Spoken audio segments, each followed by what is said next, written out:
invade our space, and we fall back.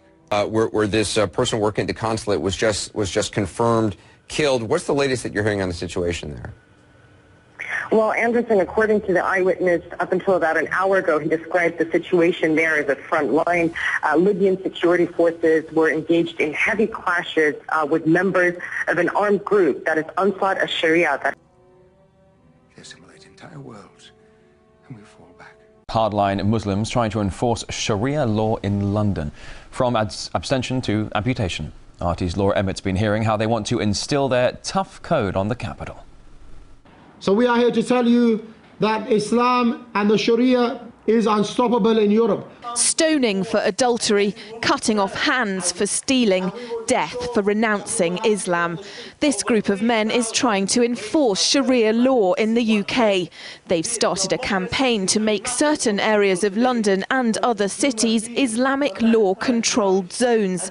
In America, there's a failure to appreciate Europe's leading role in the world.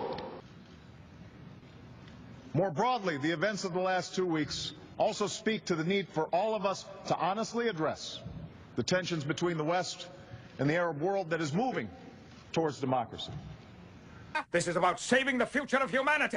My job to the Muslim world is to communicate that the Americans are not your enemy.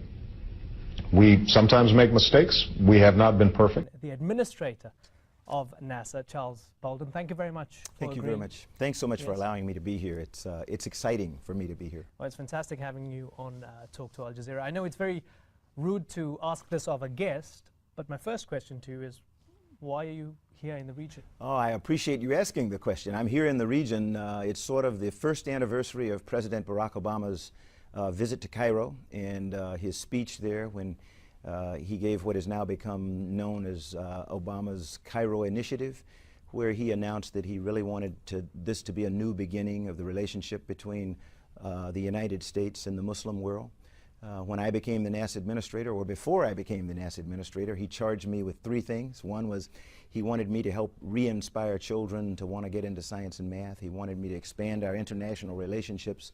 And third, and perhaps foremost, he wanted me to find a way to reach out to the Muslim world and engage much more with dominantly Muslim nations to help them feel good about their historic contribution to science and engineering, science, math, and engineering.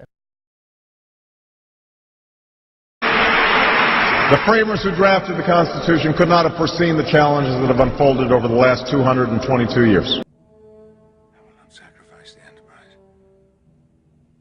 We've made too many compromises already, too many retreats. It's not based on military intelligence. It's based on the public reports of the International Atomic Energy Agency. Anybody could read them. They're online. So if these are the facts, and they are, where should a red line be drawn? A red line should be drawn right here.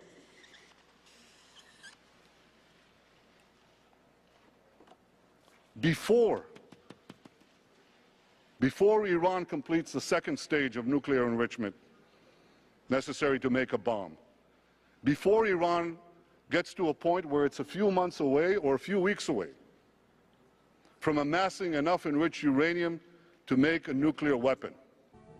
Not again. The line must be drawn here. This far, no farther.